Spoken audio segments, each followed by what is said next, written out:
शादी कब करोगे, मतलब qualities you will find in your husband. कब बेकार इंटरव्यू था मेरी लाइफ का ये।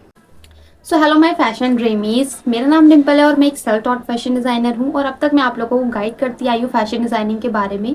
जितना मुझे नॉलेज है, जितना मेरे को आइडिया है, मैं अपनी जर्नी आप तक शेयर करती आई हूँ। और मैंने आप लोगों के साथ सेमिल फाउंडेशन एक एनजीओ है जो कि दिल्ली में, उसके बारे में शेयर करा था कि वहाँ पर फ्री में फैशन डिज़ाइनिंग आपको सिखाई जा रही है।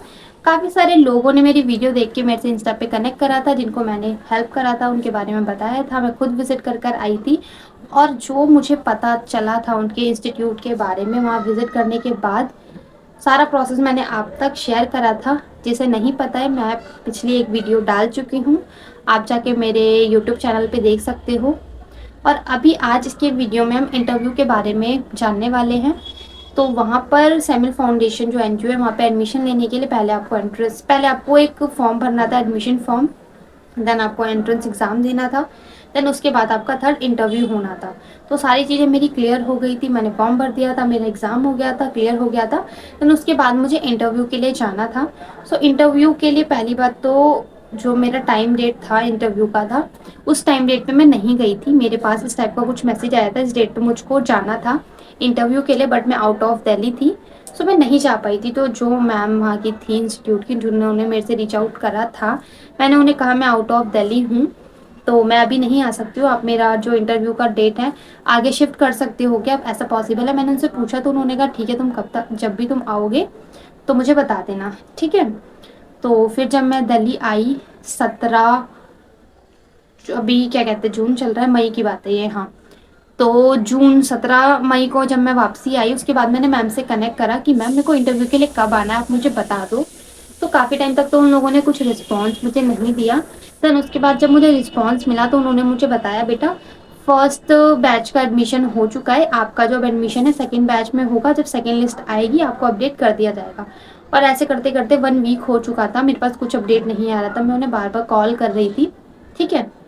तो किसी तरह मैं कनेक्ट करके मैंने एडमिशन की डेट ली, ठीक है। तो मैम ने कहा मंडे बताती हूँ, ट्यूसडे बताती हूँ, फ्राइडे बताती हूँ, सैटरडे बताती हूँ, ऐसे कर करके काफ़ी दिन निकाल दिए, ठीक है। अब हुआ ये कि मुझे जिस दिन इंटरव्यू के लिए जाना था, सुबह 8 बजे कॉल आता है मेरे पास इंस्टीट्यूट से, ठीक है। तो वो दूसरी मैम का कॉल आता है, तो वो मेरे से कहती हैं बेटा आप डिम्पल बात कर रहे हो, आपने एडमिशन लिया था, आपका इंटरव्यू मतलब आपको इंटरव्यू के लिए आना है, आप आज आ सकते हो, मतलब मेरे को आज ही इंटरव्यू के लिए जाना है, आप मुझे सुबह 8:30-9 बजे करीब कॉल करके बोल रहे हो, और जाना भी इंटरव्यू पेरेंट्स के साथ है। और मेरी मम्मा उस टाइम पे दिल्ली में नहीं थी, मेरे पापा ही थे और वो जॉब पे जाते हैं। अब कुछ इंटरव्यू है, आप एक दिन पहले तो मुझे क्या, एक स्टूडेंट को तो बताओगे ही ना, ठीक है। अब आपने स्टूडेंट को एक दिन पहले क्या सुबह सुबह कॉल करके बता रहे हो। मैंने बोला नहीं मैम, आप सडनली बता रहे हो, मैं ऐसे कैसे आ जाऊंगी, अगर मैं आ भी जाती हूँ अपनी ऑफिस की छुट्टी लेके तो मेरे पेरेंट्स नहीं आ पाएंगे, क्योंकि पापा को तो जॉब पे जाना है, वो 8:30-9 बजे तक चले जाते हैं, ठीक है। फिर हुआ ये, मैंने मैम को ये बोल दिया, फिर मैम ने कहा ठीक है बेटा मैं आपका कल का शिफ्ट कर देती हूँ, ये बोल के कॉल कट हो गया था। देन जस्ट 5 मिनट बाद उनका कॉल आता है, वो कहती बेटा अगर आप आज आ सकते हो तो आ जाना, आपका इंटरव्यू हो जाएगा, अदरवाइज कोई ज़रूरत नहीं आपको आने की।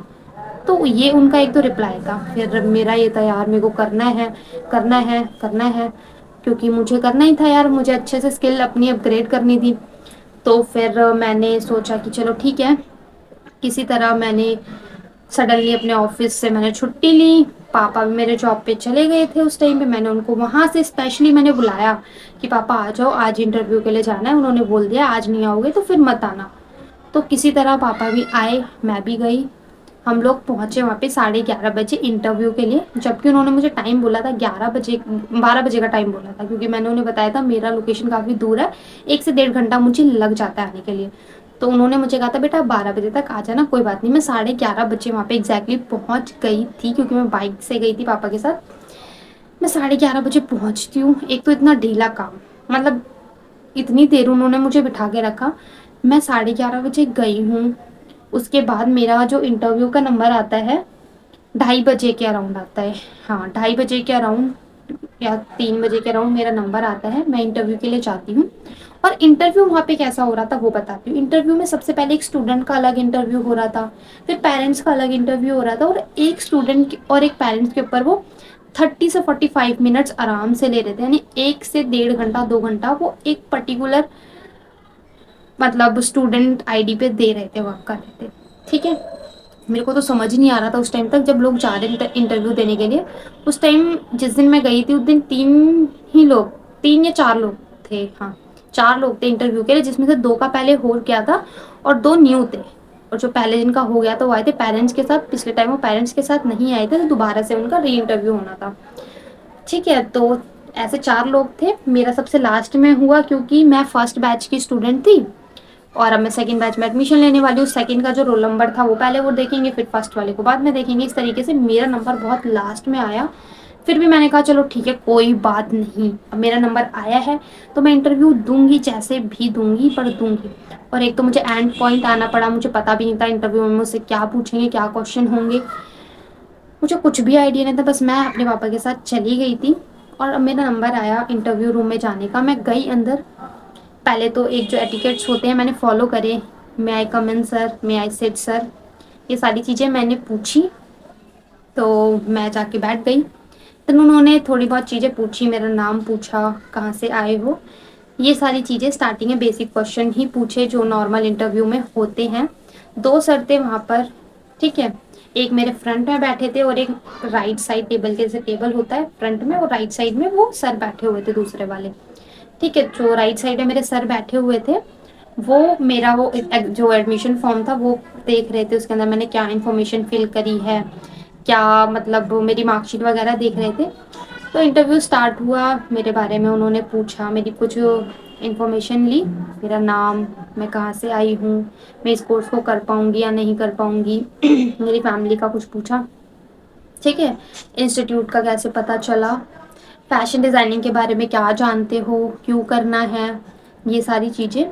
ठीक है, और जो दूसरे सर राइट साइड में बैठ के मेरा वो देख रहे थे, मतलब मेरी मार्कशीट वगैरह, तो यार उसमें मेरे मार्क्स, मतलब मैं एक कॉमर्स स्टूडेंट हूँ तो मैंने बीकॉम करा हुआ है, उसके अंदर मेरे बिजनेस स्टडीज़ अकाउंट्स में इन सब में मेरे मार्क्स अच्छे थे, 90 या 90 प्लस मेरे मार्क्स उसके अंदर थे।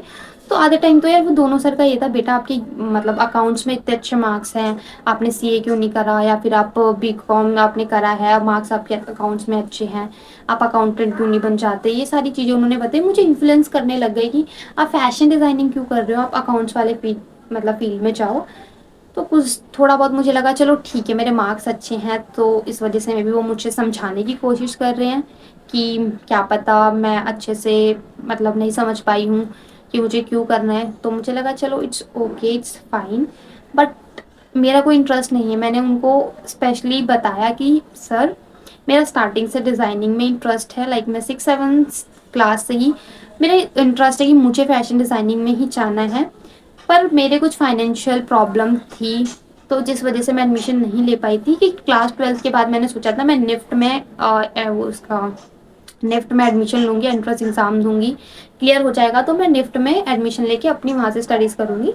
बट जब मैंने निफ्ट का प्रॉपर वो देखा, क्या कहते हैं उसका फीस स्ट्रक्चर देखा, तो फिर मुझे पता चला कि वहाँ की जो फीस है भाई वो ही इतनी ज़्यादा, मतलब जब निफ्ट के जो कोर्स की फीसेस देखी 3 लाख से ज़्यादा है। फिर कोर्स के अंदर कॉलेज की फ़ीस अलग होती है, फिर फैशन डिज़ाइनिंग एक ऐसा कोर्स है उसके अंदर में अलग से भी काफ़ी पैसे ऐड करने पड़ ही जाते हैं काफ़ी सारी चीज़ों में। ठीक है, तो मुझे ऐसा लगा 3-4 लाख 5 लाख तो भाई मैं इस कोर्स में नहीं लगा सकती हूँ, जस्ट बिकॉज इसीलिए मैंने अपना सोचा कि ठीक है मैं बीकॉम करूँगी, क्योंकि मैं आर्ट्स नहीं ले सकती थी, मेरा कोई इंटरेस्ट नहीं था आर्ट्स जैसे सब्जेक्ट में।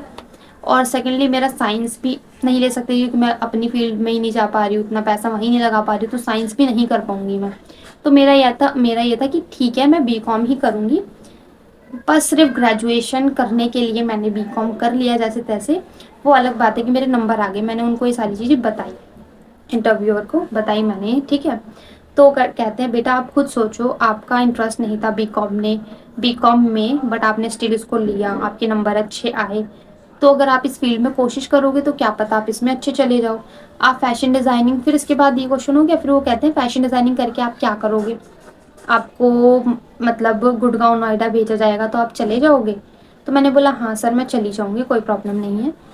तो वो कहते हैं आपको सैलरी 15,000 मिलेगी, आप चले जाओगे। तो मैंने बोला नहीं सर मैं नहीं जाऊँगी, मुझे अभी 15,000 मेरे नियर बाय लोकेशन पे ही 15-20 हज़ार सैलरी मुझे मिल जाती है, तो मैं क्यों इतनी दूर जाऊँगी।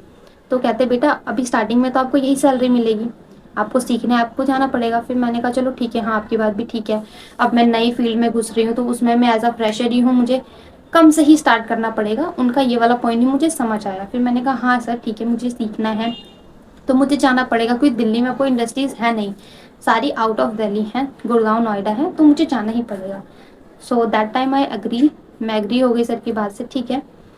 फिर उसके बाद इस टॉपिक पे मैंने उनको पता नहीं क्या लगा, फिर कहते हैं बेटा अगर आपको फैशन डिज़ाइनिंग करने के बाद इतनी की नौकरी लगेगी कर लोगे, मतलब उसको करने के बाद तो अकाउंटेंट वाली जॉब्स को करने के बाद तुम इतने कमा लोगे, ये कर लोगे, वो कर लोगे, इतने ज़्यादा पैसे कमा लोगे, बट फैशन डिज़ाइनिंग में आप कर पाओगे? फैशन डिज़ाइनिंग करके आप क्या करने वाले हो, क्या करने वाले हो फैशन डिज़ाइनिंग करके? तो उस टाइम मैंने बोला कि सर मेरे को अभी आइडिया नहीं है फैशन डिज़ाइनिंग करके, मतलब बेसिकली मेरा क्या गोल रहने वाला है मेरे को डिसाइडेड नहीं था।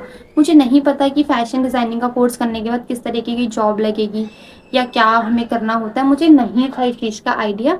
तो मैंने ये कह दिया उनको नहीं पता मुझे, वो मुझे कोर्स करूँगी तब मुझे पता चलेगा, अगर मेरे को सारी चीज़ें पता ही होती तो मैं कोर्स करने के लिए क्यों आती। ये चीज़ मैंने सर को बोला। तो सर कहते हैं कि बेटा आप किसी चीज़ के बारे में पढ़ने जा रहे हो तो आपको नॉलेज तो होनी चाहिए ना, आपको पता तो होना चाहिए ना। मैंने बोला सर बेसिक नॉलेज मुझको है, मैं मतलब मेरे को फैशन डिज़ाइनिंग के बारे में पर्सनली भी पढ़ती भी हूँ और मैं इसके रिलेटेड कंटेंट भी बनाती हूँ, ये चीज़ें मैंने उन्हें बताई, ठीक है। तो वो कहते हैं अच्छा। फिर मैंने उन्हें बोला सर मैं अपना पर्सनल वर्क ही स्टार्ट करूँगी, फैशन डिज़ाइनिंग करने के बाद अपना बुटीक ओन करूँगी, खुद का बुटीक ओपन करूँगी। तो कहते हैं कि आपके पापा की सैलरी क्या है, आपके पापा की सैलरी क्या है, आपके पापा क्या काम करते हैं, अभी आप क्या करते हो, आपकी क्या सैलरी है। तो मैंने ऐसे ऐसे बताया मेरे पापा ये काम करते हैं, उनकी ये सैलरी है, मैं ये काम करती हूँ, मेरी सैलरी। फिर कहते बेटा इतने में आपको लगता है कि आप अपना बुटीक खोल पाओगे? उस टाइम मुझे इतना गुस्सा आ गया था ना, लाइक तुम बच्चे को डिमोटिवेट कर रहे हो, तुम डिमोटिवेट कर रहे हो। फिर भी मैं पॉजिटिव होने की कोशिश कर रही थी, मैं पॉजिटिव इसलिए हो रही थी, मैंने कहा ठीक है सर की बात ठीक है। फिर मैंने अपने मन को, अपने दिल को दिलासा दिया, ठीक है कोई बात नहीं सर, मन ही में मैंने बोला ठीक है कोई बात नहीं सर, मेरे पास पैसा नहीं है, मेरे को स्टार्टिंग में जॉब करनी पड़ेगी, उसके बाद स्टार्टिंग से छोटे वक्त से ही मुझे स्टार्ट करना पड़ेगा। तो फिर ये सारी चीज़ें सोच के मैंने उनको जो भी जवाब थे दे दिए। फिर वो ना पर्सनल क्वेश्चंस होते हैं उस क्वेश्चंस पे आ गए जो कि काफ़ी हिट करे। हिट क्वेश्चंस ये थे जैसे कि आपको मतलब, पहला क्वेश्चन तो देखो, हाँ उन्होंने मेरे से पूछा था कि आपको खाने में क्या पसंद है, खाना खाने में आपको क्या पसंद है, कौन सी सब्जी पसंद है। मेरे को लगा कि यार क्यों पूछ रहे हैं क्वेश्चन के, क्या बनता है फैशन डिज़ाइनिंग के, इसमें क्वेश्चन है क्या मुझे खाना पसंद है, कौन सी सब्जी पसंद है मुझे, क्या मुझे पीना पसंद है, मुझे कहाँ घूमना पसंद है। मेरे को गुस्सा आ गया था सच बता रही हूँ उस टाइम पर, क्योंकि आप ही आगे मैं बता रही हूँ किस बात पे क्वेश्चन पे गुस्सा आया, इस वाले क्वेश्चन पे नहीं आया, खाने पीने को लेकर मैंने बता दिया हाँ सर मेरे को ना खाने के अंदर मुझे परवल पसंद है, घिया तोरी पसंद है, ये सारी चीज़ें मुझे पसंद है। तो फिर सर लाइक ठीक है। फिर बोलते फ्रूट्स में आपको कौन सा फ्रूट पसंद है, ऐसे सर मुझे बनाना पसंद है। फिर सर लाइक आपको बनाना पसंद है, और फ्रूट्स नहीं है बेटा, मतलब लीची भी है और शलीफा है और भी फ्रूट्स है, आपको सिर्फ बनाना पसंद है, सब्जियों में आपको छोटे छोटे परवल पसंद है, आपको ये नहीं पसंद वो नहीं पसंद। मैंने बोला नहीं सर मैं घर का सारा खाना खा लेती हूँ, सारी वेजिटेबल्स खा लेती हूँ, ठीक है पसंद मुझे सब है, मैं सब चीज़ें खा लेती हूँ, ठीक है। फिर ये सारे क्वेश्चन हो गए, उसके बाद सर मेरे से पूछते हैं बेटा आप शादी कब करोगे, आप शादी कब करोगे। इसके बाद मुझे बहुत इरिटेशन होने लग गया था, क्योंकि आधा घंटा हो चुका था ऐसे बकवास करते करते, शादी कब करोगे, मतलब मैंने बोला सर इसके बारे में मैंने सोचा ही नहीं है कि मैं शादी कब करूँगी, क्या मेरा प्लान है, नहीं मैंने नहीं सोचा है। फिर कहते सर बेटा कुछ तो सोचा होगा ना, 3 से 4 साल बाद, इतने साल बाद। तो मैंने बता दिया ठीक है सर आफ्टर 25-26 मैं सोचूंगी शादी के बारे में, ठीक है। फिर ये क्वेश्चन भी हो गया, तब तक मैंने कंट्रोल किया हुआ था अपने आप को। उसके बाद ही जस्ट पूछते हैं कि what qualities you will find in your husband. अब इस क्वेश्चन की क्या नीड है एक फैशन डिज़ाइनिंग जैसे कोर्स में, कोई मुझे ये बताओ। मेरे को मेरा माइंड ना एकदम ब्लैंक हो चुका था। आधे टाइम मैं इंटरव्यू दे रही हूँ, मैं ये सोचूं, मैं अपने आप से ही डाउट करने लग गई हूँ मुझे फैशन डिज़ाइनिंग करनी चाहिए, क्या मैं गलत पाथ पे तो नहीं जा रही हूँ, क्या मुझे अपने ही बीकॉम जैसे सब्जेक्ट में चूज़ कर लेना चाहिए, मुझे फैशन डिज़ाइनिंग नहीं करना चाहिए, मैं अपना टाइम वेस्ट करूँ। मेरे दिमाग में काफ़ी सारे ऐसे क्वेश्चंस आने लग गए। मैं वहीं अपने अंदर डाउट क्रिएट करने लग गई। देखो, खुद से ही अपने आप से ही डाउट फील होने लग गया कि मैं कर पाऊंगी नहीं कर पाऊंगी, क्योंकि मेरे दिमाग में ऐसे ही चल रहा था कि मुझे अब कुछ करना है। बहुत टाइम से मैं मतलब मुझे डिज़ाइनिंग आती है, बेसिक चीज़ें मुझे आती हैं, बट एक होता है कि हमें एक प्रोफेशनल स्किल लेकर आनी है, अपने अंदर एक अपने वर्क को इम्प्रूव करना है। तो यही सोच के मैंने सोचा था कि मैं कोर्स करूँगी, और मेरे पास इतना बजट नहीं था, इसलिए मेरे को इस एनजीओ के बारे में पता चला, तो मैंने आप लोगों तक भी शेयर करा और खुद भी मैंने यहाँ पर एडमिशन लेने की कोशिश करी। बट जैसे इंटरव्यू स्टार्ट हुआ तो फिर मुझे ऐसे ऐसे क्वेश्चन पूछे गए, जैसे शादी वाली बात। फिर और तो क्वेश्चन इंटरव्यूअर का ये था कि जो वो क्वेश्चन पूछ रहे हैं उसका तुम्हें जवाब देना है, तुम उनसे उल्टा कोई क्वेश्चन नहीं कर सकते। और ये तो मैं सिर्फ अभी तुम्हें अपने इंटरव्यू का बता रही हूँ, और मेरे पापा से क्या क्वेश्चन करेगा वो भी तुम सुनना, वो भी बड़े ऑकवर्ड क्वेश्चन थे, काफ़ी पर्सनल क्वेश्चन उन्होंने करे। ठीक है, और उसके बाद उन्होंने मुझसे पूछा कि क्या क्वालिटीज़ आपको चाहिए अपने फ्यूचर हस्बैंड के अंदर। तो फिर मेरे को बताना ही पड़ रहा है, मैं बोल रही हूँ हाँ सर, टाइम टेकिंग होना चाहिए, रिस्पेक्टफुल होना चाहिए, जैसे मैंने बोला ना, टाइम देने वाला होना चाहिए। और इंटरव्यू काफ़ी मैं इंग्लिश में ही देने की कोशिश कर रही थी, क्योंकि वो सर भी इंग्लिश में ही बोल रहे थे। और तो मैं इंग्लिश में ही काफ़ी जवाब दे रही थी, हिंदी में बहुत कम ही बोल रही थी। इसका भी जवाब मैंने हिंदी में दिया कि टाइम देने वाला होना चाहिए। तो जैसे ही मैंने ये बोला तो सर भी लाइक, क्योंकि आपको घर में बैठने वाला हस्बैंड चाहिए, घर में बैठने वाला। फिर वो दूसरे सर के बाद ऐसे खुसर फुसर करके अपने में ही हंसे जा रहे हैं। मतलब क्या यार, तुम इंटरव्यू ले रहे हो, आपस में हंसी मजाक करे जा रहे हो, घर में बैठने वाला चाहिए। फिर सर दूसरे सर से सामने जो इंटरव्यू ले रहे हो, राइट वाले सर पे जो बैठे उनसे कहते हैं, उनका कुछ नाम उन्होंने बोला होता है कि XYZ, तुम भी क्या पूरे दिन घर पे बैठे रहते हो अपनी बीवी के साथ। अब उसने मतलब तुम मेरा इंटरव्यू ले रहे हो, आपस में क्या बातें करे जा रहे हो। तो मेरी बेइज्जती करने के लिए तुमने मुझे बुलाया यहाँ पर कि ठीक है। फिर मैंने उनको इस टाइम पे मुझे और ज़्यादा गुस्सा आ गया कि मतलब क्या यार, आपने मुझसे क्वेश्चन करा और जो मुझे चाहिए एज अ हस्बैंड वो मैंने बताया टाइम टेकिंग। तो फिर मैंने उनको इस पॉइंट पे डायरेक्ट जवाब देना ही समझा कि अब बहुत हो गया है, कि लाइक अब नहीं होगा टॉलरेट। मैंने बोला कि सर, टाइम देने का मतलब ये नहीं होता कि घर में बैठना होता है। टाइम देने का मतलब ये होता है कि अगर तुम अपना काम कर रहे हो, उस टाइम में से थोड़ा टाइम निकाल के अपने वाइफ को भी टाइम देना। फिर मैंने उन्हें एज एग्जाम्पल समझाया, सर अगर मैं अपनी खुद की फैमिली का बात करूँ, अपनी खुद की फैमिली की बात करूँ, जैसे मेरे फादर हैं, वो जॉब के सिलसिले में फैमिली को बिल्कुल भी टाइम नहीं दे पाते हैं। तो मैं ऐसा नहीं चाहती हूँ कि मेरे हस्बैंड ऐसा हो कि वो मुझे बिल्कुल काम के वजह से मुझे बिल्कुल टाइम ना दे। उसके बाद जो भी काम हो, कुछ भी हो, उसमें से मेरे लिए थोड़ा सा टाइम होना चाहिए। मैंने इस तरीके से उनको समझाया। तो फिर कह रहे अच्छा। और जब उन्हें लग रहा था ना कि हाँ अब मैं कुछ बोल दूंगी, तो मेरी बात कोई काट दे रहे थे लिटरली। फिर उन्होंने फिर दोबारा से लग रहा ऐसे क्वेश्चन होने लगे, फिर दोबारा से फैशन डिजाइनिंग के ही टॉपिक पे आते हैं वो, कि आपको पता है फैशन डिजाइनिंग में क्या क्या होते हैं। फिर मैं बोलती हूँ हाँ सर मुझे पता है, फिर मैं बता रही होती हूँ। तो फिर कहते बस बस बस बस, व्हाट इज दिस, मैं जवाब दे रही हूँ एंड तुम कह रहे हो बस बस बस। फिर कहते बेटा आपको कुछ नहीं पता, आपको कुछ पता नहीं, आपको कुछ नॉलेज नहीं है, और आप कहते हो कि आप एज अ क्रिएटर वीडियो बनाते हो। उन्होंने मुझे ये बोला कि आपको बेटा कोई नॉलेज नहीं है, कोई नॉलेज नहीं। मतलब 3 से 4 बार वो इंटरव्यू में मुझे ये बोल चुके हैं, और मुझे इतना डाउटफुल होने लग रहा है कि मुझे नॉलेज नहीं है। ठीक है, मेरे को नॉलेज नहीं है, मैं तभी आपके पास आई हूँ, कोई बात नहीं। तो बेटा आपको पता है डिज़ाइनिंग के अंदर ड्राफ्टिंग होती है, स्केचिंग होती है, पैटर्न बनाना होता है, काफ़ी सारे डिपार्टमेंट होते हैं। मैंने बोला यस सर आई नो।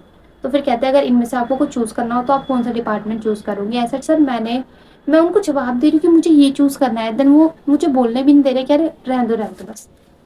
वो बोल के मेरी बात को काट दे रहे। जब मैं कुछ अपना अच्छी बात रखने की कोशिश करती हूँ वो मेरी बात को काट दे रहे थे। अब तो मेरे को समझ नहीं आ रहा था वो मेरे साथ ही ऐसा कर रहे थे या बाकी स्टूडेंट्स के साथ।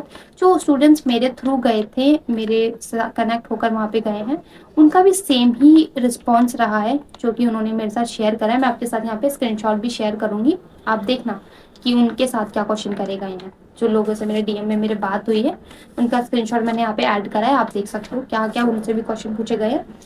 और ऐसे क्वेश्चन पूछने का आई थिंक मेरे हिसाब से कोई मतलब नहीं बनता है। ठीक है, उसके बाद ये सारे क्वेश्चन हो गए, और भी क्वेश्चंस थे, अभी मैं थोड़ा थोड़ा भूल भी गई हूँ, काफ़ी दिन हो गए इस बात को।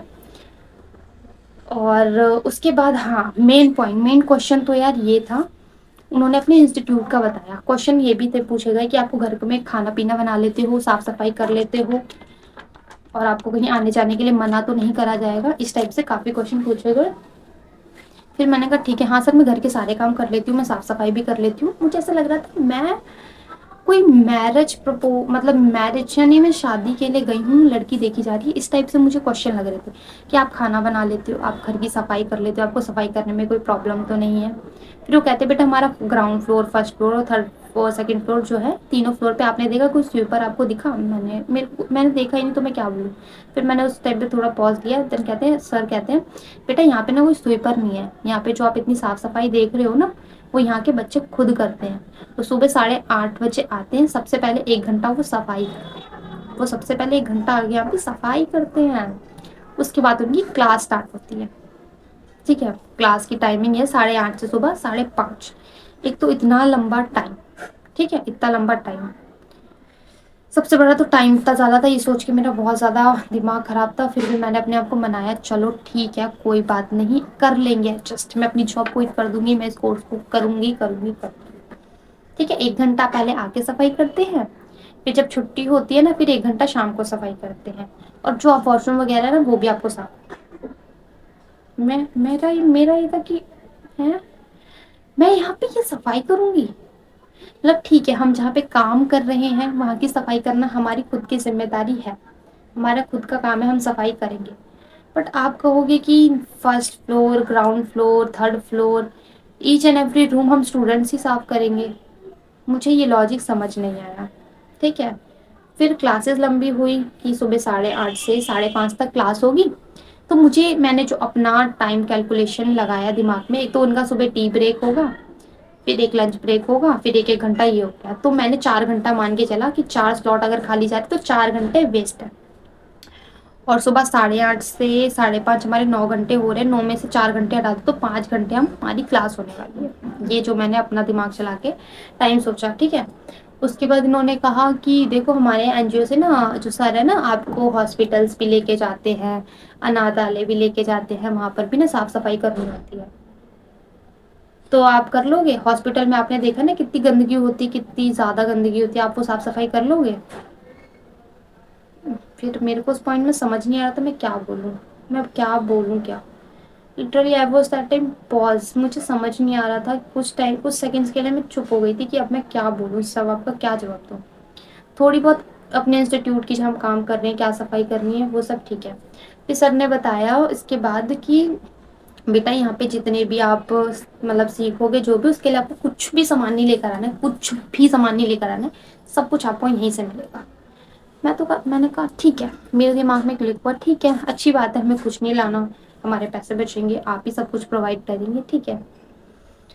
उसके बाद मुझे पता चला कि हम जो यहाँ पे सीखेंगे, हम जो भी हम अपने आउटफिट बनाएंगे, हम अपना कुछ भी यहाँ पे बना रहे हैं, वो सब जितनी भी चीज़ें हैं आप अपने साथ अपने घर नहीं ले जा सकते हो, वो यहीं पर सबमिट होगा।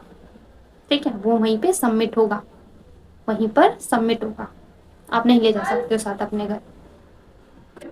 ठीक है, घर नहीं ले जा सकते हैं। उसके बाद मैंने कहा ठीक है यार कोई बात नहीं, हम सीख जाएंगे तो हम अपना घर जाके भी प्रैक्टिस करके बना सकते हैं, कोई बात नहीं। ठीक है, क्योंकि कपड़ा लाएंगे फिर यहाँ सिलेंगे, बात तो वही पड़ रही है, हम बाहर से कपड़ा खरीद के घर पे प्रैक्टिस कर लेंगे और यहाँ पे जो बनाएंगे वो इंस्टीट्यूट में ही जमा कर देंगे। ठीक है, ये बात भी मेरे को समझ आ गई, ठीक है कोई बात नहीं। फिर उन्होंने ये सारी चीज़ें बताई, फिर काफ़ी सारी चीज़ें और बताते हैं कि जैसा बेटा आप यहाँ फास्ट नहीं रख सकते हो, फास्ट नहीं रखना आपको, क्योंकि क्या कहते हैं आप खुद सो। मैंने पूछा फास्ट क्यों नहीं रख सकते हैं सर, मैंने क्वेश्चन पुट करा इस टाइम पे, मुझे ये लगा कि फास्ट क्यों नहीं रख सकते हैं, क्योंकि एज अ इंडियन कल्चर हमारे पास काफ़ी सारे ऐसे फास्ट होते हैं जो हम गर्ल्स रखती हैं। ठीक है, नॉट ओनली मी, काफ़ी सारी ऐसी लड़कियां हैं जो फास्ट रखती हैं, और जो फास्ट रखती है ना यार, वो अपने फास्ट को क्विट नहीं कर सकती है कि हाँ वो इस साल छोड़ देंगी, फास्ट को नहीं छोड़ती है वो, तब तक कोई एज जेन्युइन प्रॉब्लम ना हो, वो फास्ट को स्किप नहीं करती है। ठीक है, तो ये बात हो गई। फिर इस पॉइंट में मैंने पूछा सर क्यों नहीं रख सकते हैं, फिर वो कहते बेटा आप खुद सोचो, पूरे दिन आप भूखे रहोगे तो आप क्लास कैसे लोगे, आपका कंसंट्रेशन कैसे आएगा? मैंने सर से फिर कहा सर फास्ट कौन सा हम पूरे महीने या पूरे वीक रखते हैं, फास्ट तो एक दिन का ही होता है। तो सर कहते बेटा अभी नवरात्रि का फास्ट आ रहा है ना, अगस्त में फास्ट वगैरह आएंगे, अभी रखोगे, 9 दिन का व्रत होता है। मैंने बोला सर हर कोई 9 दिन का फास्ट नहीं रखता है, 1 या 2 दिन का रखता है। तो क्या फिर इस पॉइंट पे काट देते बात, मैंने जब ये बात बोली फिर काट देते, बेटा मैं 9 दिन का फास्ट रखता हूँ। और भी लोग रखते हैं। मैंने बोला सर ठीक है 9 दिन का फास्ट रखते हैं कोई बात नहीं, पर फास्ट में हमारे पास खाने के लिए फ्रूट्स तो होते हैं ना, फ्रूट्स तो हमारे पास होते हैं, हम वो खा सकते हैं। फिर कहते बेटा नहीं आप फास्ट नहीं रख सकते, ये हमारी यहाँ का कंडीशन है, आप फास्ट नहीं रख सकते हो। फिर मेरे दिमाग में आया अगर मैं फास्ट रख लूँ क्या तुम मेरा करवा चौथ का व्रत समझ के मुझे कुछ खिलाओगे पिलाओगे वहां पर? अगर मैं रख भी लूँ तो क्या तुम चेक करोगे? मेरे को ये ऐसे मेरे दिमाग में आ रहा था, मतलब क्या क्या मैं तुम्हें बताऊं यार। मैं मतलब बहुत ही मेरा लाइफ का अब तक का बेकार इंटरव्यू था मेरे लाइफ का ये। मतलब मैं जॉब के इतने इंटरव्यू दे चुकी हूँ, एज अ इंटरव्यू के लिए कितनी बार जा चुकी हूँ, पर इतना बेकार इंटरव्यू मैंने आज तक का कहीं नहीं देखा। एक इंटरव्यूअर इतना बेकार नहीं देखा, इतने बेकार क्वेश्चंस नहीं देखे। ये सारी चीज़ें हो गई ठीक है। उसके बाद उन्होंने ये सारी चीज़ें मुझे बता दी, मैं रूम के बाहर चली गई। और भी यार क्वेश्चंस थे टू बी वेरी ऑनेस्ट, जो कि काफ़ी ट्रिगर करने वाले थे, बट मुझे अभी लिटरली याद नहीं है। जो जो मुझे याद था मैंने आपको बताया। उसके बाद मेरे पापा रूम में जाते हैं इंटरव्यू के लिए, उनके साथ भी क्वेश्चन करेगा। देखो मेरे पापा ने शायद मुझे ऐसा लगता है पूरे क्वेश्चन नहीं भी बताए होंगे, बट जो जो मुझे बताया उन्होंने मैं आपको बताती हूँ। पहले वो रूम में गए, बैठे रूम में जाके, तो सर ने पहले मेरे पापा का नाम पूछा, मेरे पापा ने नाम बताया। अब भाई देखो पेरेंट्स हैं वो हमसे बड़े हैं ठीक है, आप उनका इंटरव्यू ले रहे हो। अब हम जाते हैं इंटरव्यू हमारा नाम पूछता है तो हम अपना नाम बता देते हैं, सामने से नाम नहीं पूछते हैं। अब मेरे पापा ने अपना नाम बताया तो सामने से सामने वाले पर्सन का जो इंटरव्यू ले रहा है उसका भी नाम पूछा, सर आपका क्या नेम है? सर वो रिफ्यूज कर देते मेरे पापा की बात को कि नहीं अम्मा हम मैं आपको अपना नाम नहीं बता सकता। मतलब मैंने तो आज तक किसी इंटरव्यू में नहीं देखा कि एक इंटरव्यूअर अपना नाम नहीं बता सकता। हाँ हम पूछ नहीं रहे हैं तो वो अलग बात है, बट जब हम पूछते हैं खुद से कोई क्वेश्चन तो सामने वाला पर्सन बता देता है, बट यहाँ पर वो नाम बताने के लिए रिफ्यूज कर देते हैं। ठीक है, फिर वो मेरे पापा को काफ़ी सारी चीज़ें बताते हैं कि मतलब आपको अपने बच्चे को सपोर्ट करना होगा, अपनी लड़की को सपोर्ट करना होगा, तभी बच्ची कर पाएगी, आप सपोर्ट नहीं करेंगे तो नहीं कर पाएगी। फिर उन्होंने मेरे पापा से पूछा कि आप क्या करते हो, कहाँ जॉब करते हो, क्या रहते हो, वही सारी चीज़ें बेसिक क्वेश्चन। फिर पर्सनल लाइफ पे आ जाते हैं, मेरे पापा से पूछते हैं कि आपके और आपके वाइफ में लड़ाई होती है, कब कब होती है, और मतलब ये क्वेश्चन ऐसे कुछ पूछे जाते हैं। तो फिर मेरे पापा इसका जवाब ना देने के बजाय मेरे पापा ये बोल देते हैं कि सर ये हमारा फैमिली मैटर है, आप जान के क्या करेंगे। और आई थिंक ये क्वेश्चन पूछना भी कोई नेसेसरी नहीं था। मेरा पॉइंट ऑफ व्यू नहीं है, बाकियों का भी यही पॉइंट ऑफ व्यू था। बाकी देखो सबका अपना अपना पॉइंट ऑफ व्यू। मुझे ऐसा लगा, मेरे पापा को भी ऐसा लगा कि ये क्वेश्चन पूछने का कोई मतलब नहीं बनता कि मेरे और मेरी वाइफ के बीच में कब लड़ाई होती है, फिर वो कैसे बना रहे हैं, या फिर वो मतलब तो मेरे पापा ने यूँ बोल दिया। तो यार मैं बहुत थक चुकी हूँ बताते बताते, गर्मी भी लग रही है। तो क्या कहते हैं मेरे पापा ने पूछते इस टाइप से, तो ऐसे उनसे क्वेश्चन करे गए। और भी क्वेश्चंस थे मेरे माइंड में, अभी आ नहीं रहे क्वेश्चंस क्या बोला था। और ऐसे ही ये क्वेश्चन हो गया। फिर वो उसको लेके बोल रहे थे कि पापा की सैलरी वगैरह भी पूछी, क्या काम करते हो, कितने टाइम से कर रहे हो, इतने टाइम से। हाँ एक क्वेश्चन ये था कि इतने टाइम से दिल्ली में रह रहे हो, आपने अपना घर खुद का घर क्यों नहीं बनाया? लाइक उनके पास पैसे नहीं थे, नहीं बनाया, तो मुझसे ये क्वेश्चन करते हो कि इतने सालों से दिल्ली में रह रहे हो अपना घर क्यों नहीं बनाया? तो मेरे पापा ने सवाल दिया कि या तो मैं अपने बच्चों को पढ़ा सकता था या तो मैं घर बना सकता था। तो फिर करके हाँ आपकी बात भी ठीक है कि अपने बच्चों को पढ़ाया लिखाया, बहुत अच्छी बात है। ठीक है, ये सारी चीज़ें बताई। फिर पापा की मतलब गाड़ी वगैरह के बारे में पूछ गए कि आप यहाँ पे कैसे आए?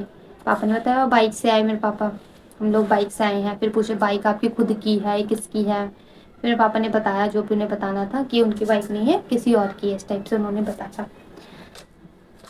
ठीक है, फिर वो पापा को कहते हैं कि 10 जून तक आपका एडमिशन होना है। ठीक है, 10 तारीख से पहले पहले आप अपना 15,000 का इंतज़ाम कर लेना, और आपको एक डिमांड ड्राफ्ट बनाना है, उसी से पेमेंट होगी। पेमेंट से रिलेटेड मैंने स्पेशली पापा से कहा था पूछना आप कि किस तरीके से पेमेंट होगी। तो देखो पहली बात तो कोई एनजीओ है तो पेमेंट वो चेक से भी ले सकता है। उन्होंने तो पहले ये बोल दिया कि आप यहाँ पे चेक से पेमेंट नहीं कर सकते हो, ऑनलाइन पेमेंट नहीं कर सकते हो, और आपको यहाँ पर एक डिमांड ड्राफ्ट बनाना होगा बैंक से, जिसमें से आपकी डायरेक्ट पेमेंट कट जाएगी, वो आपसे कैश भी वहाँ पे नहीं लेंगे। तो आप यार एक एनजीओ हो, आप कैश क्यों नहीं ले सकते हो, आप ऑनलाइन पेमेंट क्यों नहीं ले सकते हो, आप चेक क्यों नहीं ले सकते हो? हर जगह चेक अलाउड है, हर जगह चेक अलाउड है, बट आप नहीं ले रहे हो। वो आपको पर्टिकुलर नाम बताएंगे किसके नाम से आपको डिमांड ड्राफ्ट बनाना है। मेरे को देखो इस टाइप का उन्होंने भेजा था जब मैं अपना इंटरव्यू देकर आ गई थी। इस डेट में उन्होंने मुझे 5 जून को उन्होंने मुझे बुलाया था अपना एडमिशन आगे कराने के लिए, फीस वगैरह देने के लिए। कैसे कैसे क्या नेम है, क्या ड्राफ्ट बनाना है, ये सारी इन्फॉर्मेशन मेरे तक आई थी। तो उस टाइम मैंने बोल दिया था हाँ मैम। फिर मैंने उनसे पूछा, मेरे पापा ने कहा था अगर कंपनी अकाउंट से हम अपना डिमांड ड्राफ्ट बना के दें तो क्या आप अलाउड करोगे? तो फिर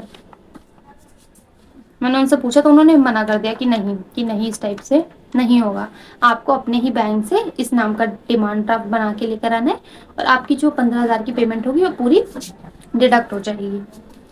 ठीक है, फिर ये बात हो गई। तो मतलब एक तो पेमेंट को रिलेटेड मुझे काफ़ी लोचा लगा। फिर मैंने पापा से भी क्वेश्चन करा था कि इन्होंने कहा था कि आने जाने का कन्वेंस ये लोग देंगे तो उसका पूछ कर आना आप। तो पापा ने तो उन्होंने बताया कि देखो आपकी अगर एग्ज़ाम में 65% से ज़्यादा मार्क्स होंगे और आपकी मतलब 95% से ज़्यादा की अटेंडेंस होगी तो आपको यहाँ पर आने जाने का कन्वेंस दिया जाएगा, डायरेक्ट आपके बैंक में आ जाएगा। और आपको क्लासेस यहाँ पे एक भी मिस नहीं करनी है, मिस करने पर आपके ऊपर पेनल्टी लगाई जाएगी। सैटरडे संडे आपका यहाँ पे ऑफ रहेगा, आप एक भी छुट्टी यहाँ पे नहीं ले सकते हो। तो मेरे पापा के दिमाग में बहुत सारी चीज़ चल रही थी। उन्होंने साफ मुझे पहले तो कह रहे ठीक है कर लेना को जैसा आपको ठीक लगे, फिर बाद में मेरे पापा ने मना ही कर दिया। इंटरव्यू देकर जब वो आ गए थे हम लोग घर पे, उन्होंने मना कर दिया। मुझे भी कुछ ठीक नहीं लग रहा था वहाँ पर, क्योंकि लाइक उनके क्वेश्चंस और उनका वहाँ का पहले जो बिहेवियर था, इंटरव्यू के बाद जो बिहेवियर था, वो सब देख के मेरा माइंड एकदम ब्लैंक हो चुका था। मैं खुद से ही डाउट करने। तो ऐसे यार काफ़ी सारे क्वेश्चन ऐसे पूछे गए और मतलब काफ़ी और भी चीज़ें थी, सच बताऊँ ना मुझे याद नहीं है। ठीक है, जितना मुझे याद था अभी मैंने आपको बता दिया है। बाकी देखो मैंने तो डिसाइड कर लिया है कि मैं यहाँ पे कोई एडमिशन नहीं लेने वाली हूँ। मेरा एक्सपीरियंस यहाँ पे बिल्कुल भी अच्छा नहीं था, बिल्कुल भी। मैंने आज तक ऐसा कोई इंटरव्यू नहीं देखा है। और मेरा क्या, मेरे साथ जो कनेक्ट होके लोग गए थे और जो लोग वहाँ विजिट कर रहे थे, वहाँ पे जो लोग बैठे थे, वहाँ का भी बिहेवियर अच्छा नहीं था, बिल्कुल भी अच्छा नहीं था। तो मेरे सजेशन से अगर तुम लोग गए हो या जा रहे हो तो देखो मैं अपने पॉइंट ऑफ व्यू से बता रही हूँ, मैं नहीं जाना चाहूँगी। ठीक है, और दूसरी बात, जो हमसे वो सामान यहाँ पे बनवा रहे थे ना गाइस, वो आगे उसको सेल करेंगे, रखेंगे तो नहीं ना। हमारे से सेल कर रहे हैं, हमसे कमा रहे हैं, फिर वो हमसे इतना काम करा रहे हैं। एक तो तुम दूसरी तरफ कह रहे हो तुम्हें फास्ट नहीं रखना, कॉन्सेंट्रेट नहीं कर पाओगे। तो यार हम ऑलरेडी इतना तुम हमसे काम करा रहे हो, सुबह साफ सफाई करा रहे हो, फिर ये सब चीज़ें, तो हम ऐसे कॉन्सेंट्रेट कर कैसे कर पाएंगे? हमारा कॉन्सेंट्रेशन तो ऐसे ही बिगड़ गया। और फिर तुम कह रहे हो ये सारी चीज़ें। तो मेरा तो यही पॉइंट ऑफ व्यू था, मैं एडमिशन नहीं ले रही हूँ। बाकी देखो आपकी चॉइस है, मैंने आपको अपना एक्सपीरियंस शेयर कर दिया है। आप अपना एडमिशन ले सकते हो, नहीं ले सकते हो, वो आपकी चॉइस है। बाकी मेरे तरफ से बिग नो है, मत लो एडमिशन। काफ़ी हैक्टिक मुझे लगा यहाँ पे जाकर। सो मिलती हूँ अगली नेक्स्ट वीडियो में आप लोगों के साथ, अगले कुछ नई जर्नी के साथ, न्यू एपिसोड्स के साथ। बाकी फ्री फैशन डिज़ाइनिंग सीरीज़ की जो मेरे साथ मैंने स्टार्ट करी है वो चल रही है। ज्वाइन नहीं हुए हो तो जाओ, प्लेलिस्ट में जाके आपको दिख जाएगा फ्री फैशन डिज़ाइनिंग कोर्स का, वहाँ से उसको देखना स्टार्ट करो। और आप मेरे साथ जुड़ सकते हो मेरे इंस्टाग्राम पर, मैं आपको ग्रुप में ज्वाइन कर लूँगी, वहाँ पर भी हम सारी चीज़ें डिस्कस करते रहते हैं। तो आज के लिए बस इतना ही, मिलते हैं नेक्स्ट वीडियो में, बाय बाय।